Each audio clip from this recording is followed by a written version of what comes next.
et nous sommes basés sur le jeûne de Jésus-Christ. Matthieu 6, versets 16 à 20, nous dit, « Lorsque vous jeûnez, ne prenez pas un air triste. Ne prends pas un air triste si tu veux avoir un jeûne efficace. »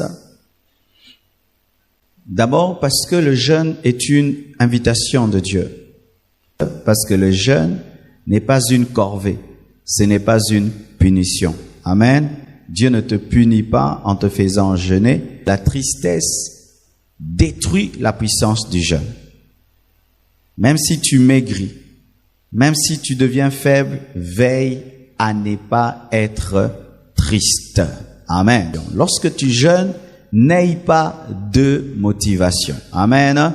Ne sois pas deux personnes dans le jeûne. Lorsque tu es deux personnes dans le jeûne, Dieu ne va pas t'exaucer et ton jeûne ne sera pas efficace. Lorsque tu as une vie à l'église et une autre en dehors de l'église, ton jeûne ne sera pas efficace.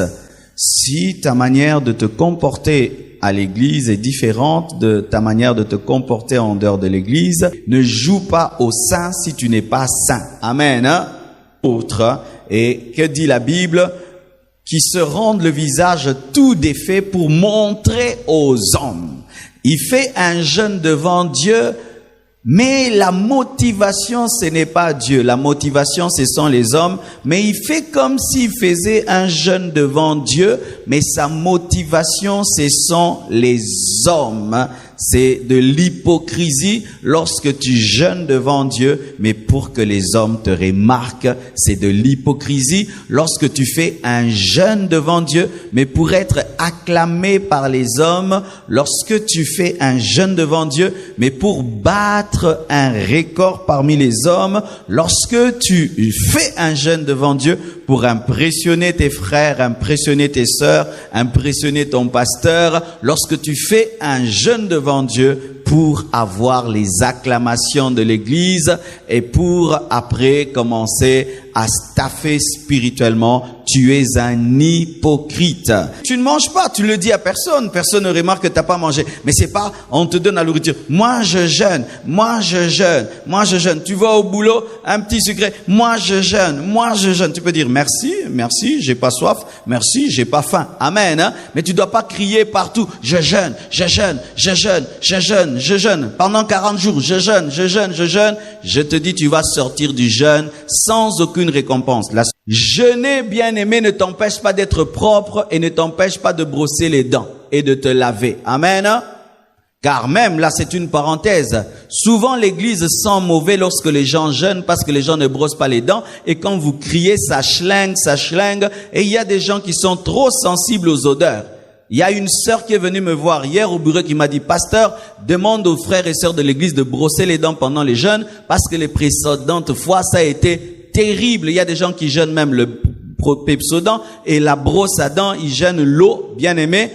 Moïse était seul. Et d'ailleurs, je dis ceci.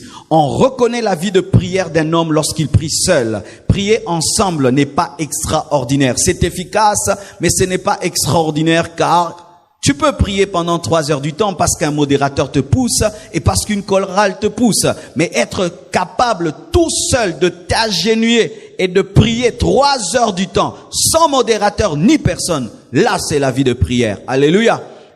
Il faut avoir la révélation de la récompense divine car même si tu ne vois pas, Dieu voit. Alléluia. Dieu voit. Par semaine où tu jeûnes, un jour au moins par semaine où tu jeûnes. Et tu ne jeûnes pas seulement parce que tu vas prêcher, tu jeûnes pas seulement parce que tu as un problème, parce que c'est la vie normale d'un serviteur de Dieu de jeûner. Alléluia. Si tu es un serviteur de Dieu qui n'aime pas les jeûnes, tu es un mauvais serviteur de Dieu. Des serviteurs dans les églises, ils aiment la gloire dans l'église, quand l'église grandit, quand l'église construit et tout, mais payer le prix pour que les âmes soient sauvées, pour qu'il y ait l'onction, qui est la gloire, ils n'aiment pas. Mais pour ce qui est du jeûne, je vais jeûner parce que Paul a jeûné, Pierre a jeûné et ce sont nos modèles. La grâce n'empêche pas le jeûne. Alléluia. Et la grâce n'empêche pas le jeûne et le jeûne ne remplace pas la grâce. Parmi les disciplines, il y a le jeûne. La grâce n'empêche pas de jeûner. Et voici. Certains ne jeûnent pas parce que qui prient pas beaucoup ou pas, il y a l'onction, qui prient pas beaucoup ou pas, il y a des miracles et des prodiges. Tu sais, ça veut dire quoi? Que si tu ajoutais la prière et le jeûne, il y aurait plus.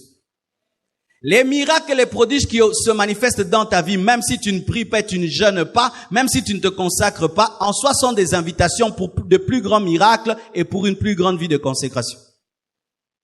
Fais un jeûne, oublie ce jeûne et pense à un autre jeûne que tu dois faire. Ainsi, toute ta vie, tu pourras prier et jeûner. Mais si tu comptes, tu vas dire après Alpha 40, plus jamais. Ce sera dans 2 ans que je vais le faire.